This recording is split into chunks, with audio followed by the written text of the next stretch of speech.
Healthy morning. ہم بات کر رہے تھے بچوں کے رول پہ اور یہاں سر ہمیں تھوڑا بتا رہے تھے کہ بچوں نے کیسے پارٹیسپیٹ کیا. آپ بتاتے گھر گھر جا کے وہ لوگ مٹیریل جو ہے وہ ڈسٹریبیوٹ کرتے تھے یا کچھ سمجھاتے تھے. وہ جو ہے انہیں رٹا دیا جاتا تھا, یوں سمجھ لیں کہ ہمیں زبانی وہ کیا چیز تھی جو ان کو رٹائی جاتی تھی. جیسے میں نے یہ قرآن شریف کی آیات بتائیں, یہ بتایا, پھر مہاشے پرتاپ سنگھ والا واقعہ بتایا. پھر اس کے بعد انہیں یہ کہا جاتا تھا کہ یہودی اور ہندو جو ہیں ان کی فلسفی, باوجود اس کے مختلف مذاہب ہیں لیکن ان کی فلسفی جو ہے وہ بہت حد تک ایک ہے اور وہ ایک سکے کے دو رخ ہیں. اور یہودیوں کا عقیدہ ہے کہ جب بھی کوئی غیر یہودی قبضے میں آ جائے تو ان کواریوں کو جن کے بالکل شادی کا کچھ پتہ نہیں, انہیں چھوڑ کے تمام مردوں کو, تمام عورتوں کو, بوڑھوں کو, جوانوں کو قتل کر دینا چاہیے. اسی طرح سے ہمیں چانکیہ کا فلسفی جو تھی وہ پڑھائی جاتی تھی کہ چانکیہ کی فلسفی جو ہے اس میں یہ کہا جاتا ہے کہ جب بھی موقع ملے تو ہندو مت کے جتنے بھی مخالف ہیں انہیں زندہ آگ میں جلا دو اور مخالفوں کے کھیت اجاڑ دو, ان کے مویشیوں اور لوگوں کو بھوکا رکھ کے انہیں ہلاک کر دو. جس طرح بلی چوہے کو تڑپا تڑپا کر مارتی ہے اسی طرح سے تڑپا تڑپا کے انہیں مار دو, لیکن ظاہرہ ان سے بہت ہی دوستی میں رہو.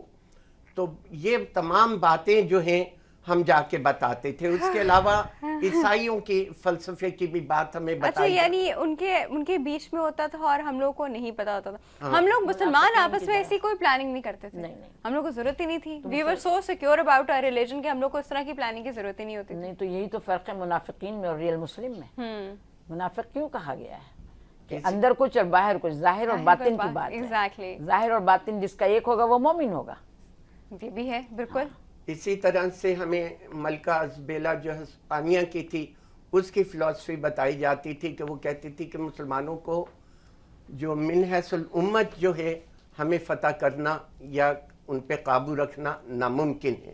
اس لیے ضروری ہے کہ مسلمانوں کو جو ہے عصبی, علاقائی, مذہبی, لسانی, قبائلی گروہوں میں, طبقاتی گروہوں میں اور فرقہ وارانہ اختلاف کر کے انہیں بانٹتے چلے جائیں.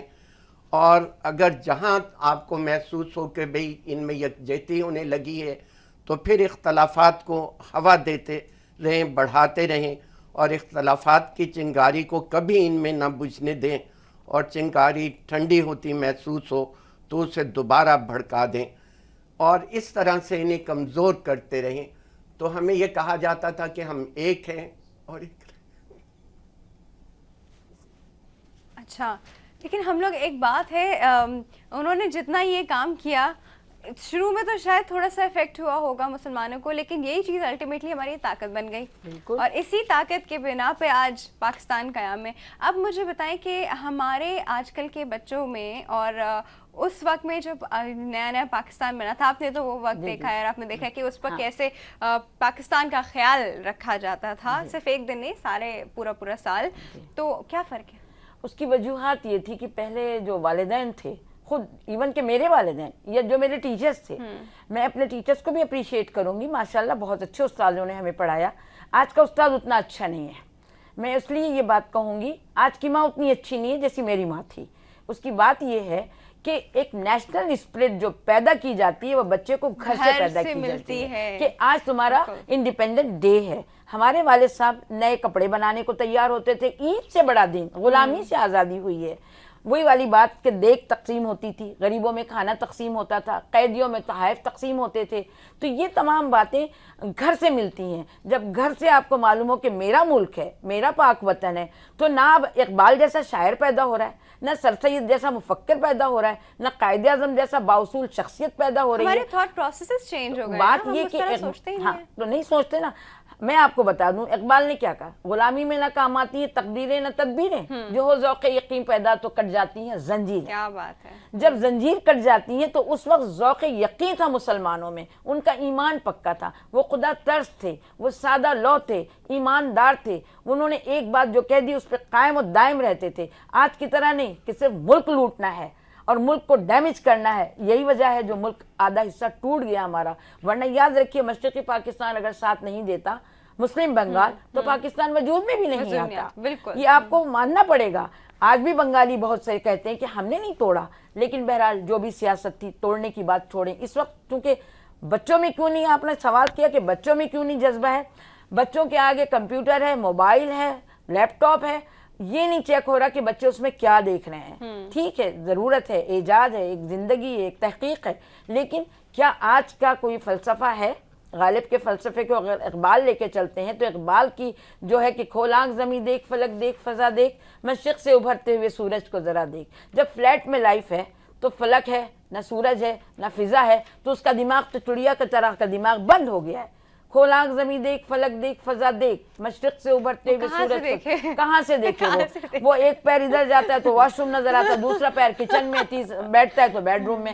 تو اس کی فضا دماغ کی صلاحیتوں کو ابھارنے کے لیے نہ فکری صلاحیت, نہ مذہبی صلاحیت, نہ مذہبی اصلاح. وہ اکابری ملت کہاں سے لائیں گے جنہوں نے پاکستان بنایا؟ اس میں علی برادران تھے, شاہ ولی اللہ تھے, سر سید احمد خان تھے, محسن الملک تھے, نواب وقار الملک تھے, نواب سلیم اللہ ڈھاکہ تھے, شیر بنگال تھے, جناب یہ خلیق الزمان, یہ تمام لوگ, لیاقت علی خان آپ کے دستے راست تھے قائد اعظم کے.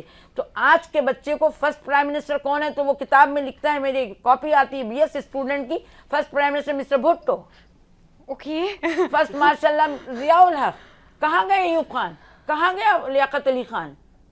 تو آج کے بچے کو یہ بھی نہیں پتا کہ کیا تربیت گھر میں ہو رہی ہے. تو اس میں ماں اور باپ کا بھی قصور ہے, اداروں کا بھی قصور ہے, اور ہمارے میڈیا کا بھی. کیونکہ میڈیا رات کے 2 بجے پروگرام دے گا, جی 8 اگست کو کیا ہوا, 11 اگست کو کیا ہوا, 2 اگست کو کیا ہوا. اگر وہ بچوں کے لیے 8 اور 9 کے درمیان دیں, 10 اور 11 کے درمیان دیں, تو کم از کم کوئی بھی اچھا ذہین بچہ اسے سن سکتا ہے. تو میں میڈیا سے بھی اپیل کروں گی کہ بھائی آپ پاکستان کے حوالے سے 5 منٹ ہی صحیح ڈاکیومنٹری قائد اعظم کی ضرور دکھائیں. ہم بچپن میں سنتے تھے قائد اعظم کا خطاب ہو رہا ہے, ہم گورنر ہاؤس جاتے تھے, بچوں کو, اسٹوڈنٹس کو وہاں پر ریسیپشن دیا جا رہا ہوتا تھا. آج کوئی نہیں بلاتا, نہ اسکول کے بچے وہاں جاتے ہیں. ہم نے کئی دفعہ گورنر ہاؤس میں فنکشن اٹینڈ کیے. وہی تو بات کری نا دانش صاحب, دس تھنگ از ہم لوگوں میں سے ختم ہو رہی ہے, ویئر آؤٹ ہو رہی ہے. ایک احساس جو ہم لوگ کے بچپن, ہمارے بچپن میں ہوتا تھا, وہ اب نہیں ہے. اور وہ آج کل کے بچوں میں بھی میں نہیں دیکھ رہی کہ ان کو دور دور تک اس چیز کو موٹیویٹ کرنا پڑے گا, یا ٹیچرز کریں, پیرنٹس کریں, اہل محلہ کریں کہ بھائی آج تمہارا انڈیپینڈنٹ ڈے ہے, تم ایک پین لگا لو. کہ دیکھیں یہ انڈیپینڈنس صرف انڈیپینڈنس ڈے کی بات نہیں ہے, یہ سارا سال ہونا چاہیے, سارا سال پاکستان کی ویلیو ہونی جو کہ موٹیویشن جو ہونی ہے وہ پورا سال ہونی ہے, ٹریننگ جو ہونی ہے پورا سال ہونی ہے, بتانا پورا سال ہے, صرف ایک دن کیا تو نہیں. ایک دن تو ان کا نظر آتا ہے جذبہ جو انہوں نے پورے سال سے سیکھا, اس میں بھی میں سمجھتی ہوں 50% ہے. کئی لوگ سو رہے ہیں, کسی کے اس وقت اسٹار پلس چل رہا ہوگا, چینل چل رہے ہوں گے, آپ یقین بتا رہی ہوں میں, کیونکہ لوگوں کی ذہنی سوچ جو ہے نا, اکثر کوشچن مجھے ہوتا ہے پاکستان کیوں بنا, کیوں بنا. کہتے ہیں تو ہم ویسے ہی رہ لیتے, ایٹ لیسٹ بجلی اور پانی تو ہوتا نہیں. بجلی اور پانی کی بات نہیں, کون سا رسول اللہ کے زمانے میں بجلی اور پانی تھی؟ آپ رسول اللہ کی پیروی کرنے والے ہو تو ایک کھجور اور ایک گلاس پانی پہ زندگی گزار لو. صحیح. اگر رسول اللہ کی پیروی کر رہے ہو, بجلی اور پانی کو کیوں رو رہے ہو؟ آپ کون سے امیر ملک کے بندے ہو؟ آپ قرضے پہ تو پڑ رہے ہو, بھیک پہ تو پڑ رہے ہو. تو آپ کم از کم اپنے ملک کی سلامتی کے لیے دعا گو ہو, اور اپنے میں نیشنل اسپرٹ پیدا کرو کہ ہم we are a Pakistani, I love Pakistani, long live Pakistani. یہ جذبہ ہونا چاہیے. کسی نے پاکستان کو اگر ایک بات بھی کہی تو آپ میں اتنی طاقت ہو کہ منہ توڑ کے رکھ دے اس بندے کا. اب تو آپ پارٹیسپیٹ کرتے ہو باقاعدہ اس کے ساتھ. ہاں دیکھو ایسا ہی ہے, بلکہ یہ بھی ہے اور یہ بھی ہے. غلط بات ہے. آپ پاکستان ان لوگوں سے پوچھو جنہوں نے بنایا ہے, انہوں نے دیکھا بھی نہیں. اقبال نے نہیں دیکھا, سر سید نے نہیں دیکھا. 2 نیشن تھیوری کی اناؤنسمنٹ ہوتی ہے. سر سید تو وہ شخصیت تھے جنہوں نے حاکم وقت بھی دیکھا, بادشاہ وقت بھی دیکھا, اور محکومیت بھی دیکھی. وہ بادشاہ جس کا ہندوستان تھا, وہ کہتا ہے 2 گز زمین بھی نہ ملی کوہ یار میں, کتنا ہے بد نصیب ظفر, 2 گز زمین بھی نہ ملی کوہ یار میں. رنگون میں اس کا متون ہے.